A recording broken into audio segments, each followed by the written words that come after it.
दोस्तों मारी गुज्जूनी मौज चैनल में आपનું સ્વાગત છે। આજના વિડીયોમાં આપણે વાત કરવા જઈ રહ્યા છીએ કે ઠાકોર ફેમિલીના આ લાડકા નાના ભૂલકા બાળકોને આજે આ અચાનક શું થઈ ગયું। જુઓ તો ખરા કે આ મિતાશને અચાનક શું વાગ્યું કે તેના માથાના ભાગે આટલો બધો સોજો આવી ગયો અને એ તો રડ્યા જ કરે છે અને પછી વીયુની સાથે પણ એવી જ ઘટના બની અને જુઓ કેટલો બધો સોજો આવી ગયો છે, આખો દડી જેવો ભાગ થઈ ગયો છે। અચાનક આવી દુર્ઘટના કઈ રીતે બની તો દોસ્તો એ બધી જ માહિતી મળશે તમને મારા આ વિડીયોમાં।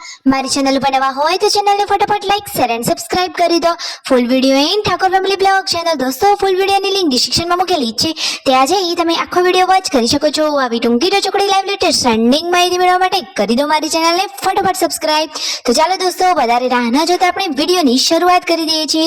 દોસ્તો સંજયભાઈની તબિયત ઠીક નથી એટલે આજે તો તેઓ મોડા સુધી આરામ કરતા હતા અને પૂનમ ભાભી આ બાજુ રસોઈની તૈયારીઓ કરી રહ્યા છે। સરસ મજાની એ તો સબ્જી સમારી રહ્યા છે અને રણજીતભાઈએ આજે તેમને શું કહ્યું તમને ખબર છે? એ તો કહે છે કે લાવો આજે હું શાક વઘારું, એકદમ ચટાકેદાર અને ટેસ્ટી શાક। તો જુઓ પૂનમ ભાભી કહે છે કે હા ચાલો આજે તમે વઘારો। તો શું સાચે જ રણજીતભાઈ શાક વઘારશે? એ કહે છે કે ના, હું તો આ વખતે સાંજે મારો વારો કે સાંજે હું શાક વઘારીશ। તો બધા લોકો કહે છે કે ઓકે કઈ વાંધો નહીં। તો શું દોસ્તો સાચે જ રણજીતભાઈ શાક વઘારવાના છે કે નહીં? આ વિડીયોમાં તમને એ પણ લાઈવ પ્રૂફમાં જ જોવા મળી રહેશે। બધા જ લોકો બપોરે અહીંયા બહાર પરિવારની સાથે જમવા માટે બેસી ગયા છે। અરે ગામડાના જીવનમાં તો મોજ મસ્તીથી જીવવાની મજા જ કંઈક અલગ હોય છે। આખા પરિવારનો સાથ અને મસ્ત મજાનું મીઠું જમવાનું, એ પણ આ ગામડામાં મસ્ત મજાના બહાર છાંયડામાં પરિવાર સાથે મળીને જમવાની મજા જ કંઈક અલગ હોય છે, સાચી વાત ને દોસ્તો। અને એમાં ઉત્તમ ઉદાહરણ હોય એટલે તો આપણી આ ઠાકોર ફેમિલી। તમને આ વાત સાચી લાગી કે નહીં? રણજીતભાઈ અહીંયા ડિસ્કશન કરી રહ્યા છે કે અત્યારનું તો જમવાનું બની ગયું પરંતુ આજે રાત્રે શાકનો વઘાર હું કરીશ। તો જુઓ શિલ્પા ભાભીને લોકો તેમની સાથે મજાક મસ્તી કરી રહ્યા છે કે તો આપણે તો આપણું શાક અલગથી જ બનાવી દેવું પડશે। આ રીતે બધા લોકો સાથે મળી અને મજાક મસ્તી કરી રહ્યા છે। દોસ્તો પરિવાર એટલો સરસ છે કે કોઈની વાતનો ખોટું જ ના લાગે, હંમેશા આ રીતે સાથે હળી મળીને જ રહેવાનું। પૂનમ ભાભી, પાર્વતી ભાભી, શિલ્પા ભાભી બધા જ લોકો પાટલીઓ લઈ અહીંયા ખાટલામાં ભોજન કરવા બેસી ગયા છે અને તેમના મમ્મી તૈયાર થઈને ક્યાં જઈ રહ્યા છે? અરે એ તો માથું ઓળાવી હવે જવા નીકળી રહ્યા છે દવાખાને।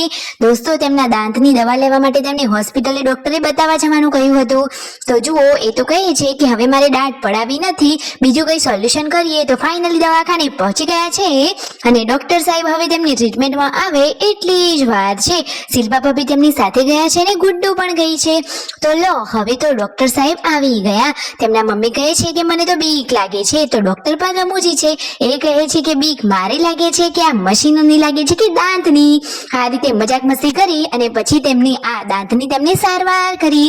તો જુઓ મસ્ત મજાની તેની આ સારવાર કરી લીધી છે, બધું ક્લીન કરી દીધું અને હવે જે ડોક્ટર કહેશે એવું કરવામાં આવશે। જો નવો દાંત નાખવાનું કહેશે તો પણ, અથવા તો તેમાં સિમેન્ટ પૂરવાનું કહેવામાં આવશે તો પણ। અને જુઓ ઘરે આ સંજયભાઈએ સરસ મજાની આંબલીઓ ઉતારી લીધી છે।